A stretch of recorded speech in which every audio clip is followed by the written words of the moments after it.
Hi, I'm Jer. Welcome to Kill-Divill, where we focus on rum and cocktails. Today we are going to make an Apricot Daiquiri.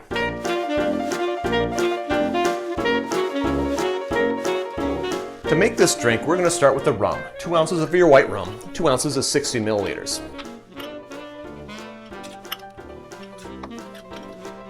1 ounce of your apricot syrup, and 1 ounce is 30 milliliters, and pardon the mason jar.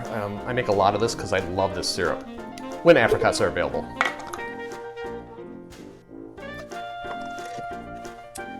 And half an ounce of your lime juice. Half an ounce is 15 milliliters.